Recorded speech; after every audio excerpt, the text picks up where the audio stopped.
కీర్తనలు 42 అధ్యాయం. దుప్పి నీటివాగుల కొరకు ఆశపడినట్లు దేవా, నీ కొరకు నా ప్రాణము ఆశపడుచున్నది. నా ప్రాణము దేవుని కొరకు తృష్ణగొనిచున్నది, జీవం గల దేవుని కొరకు తృష్ణగొనిచున్నది. దేవుని సన్నిధికి నేనెప్పుడు వచ్చేదను? ఆయన సన్నిధిని నేనెప్పుడు కనబడేదను? నీ దేవుడు ఏమాయనని వారు నిత్యము నాతో అనుచుండగా, రాత్రింబగలు నా కన్నీళ్లు నాకు అన్నపానములాయెను. జన సమూహముతో, పండుగ చేయుచున్న సమూహముతో నేను వెళ్ళిన సంగతిని, సంతోషం కలిగి స్తోత్రములు చెల్లించుచు నేను దేవుని మందిరమునకు వారిని నడిపించిన సంగతిని జ్ఞాపకం చేసుకొనగా, నా ప్రాణము నాలో కరిగిపోవుచున్నది. నా ప్రాణమా, నీవు ఏల కృంగియున్నావు? నాలో నీవేల తొందరపడుచున్నావు? దేవుని యందు నిరీక్షణ ఉంచుము.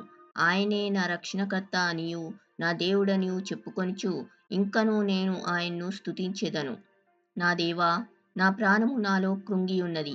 కావున యొర్దాను ప్రదేశం నుండియు, హెర్మోను పర్వతం నుండియు, మిస్సారు కొండ నుండియు నేను నిన్ను జ్ఞాపకం చేసుకొనుచున్నాను. నీ జల ప్రవాహదారుల ధ్వని విని కరడును పిలుచున్నది.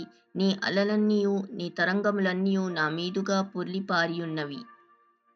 అయినను పగటివేళ యెహోవా తన కృప కలుగనాజ్ఞాపించును.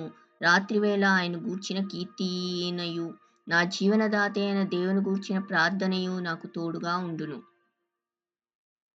కావున నీవేల నన్ను మరచియున్నావు?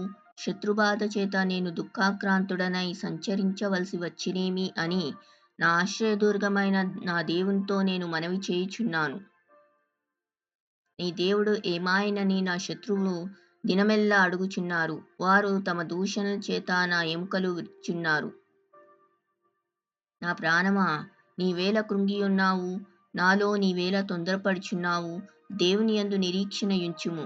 ఆయనే నా రక్షణకర్త, నా దేవుడు. ఇంకనూ నేనాయన్ను స్తుతించెదను.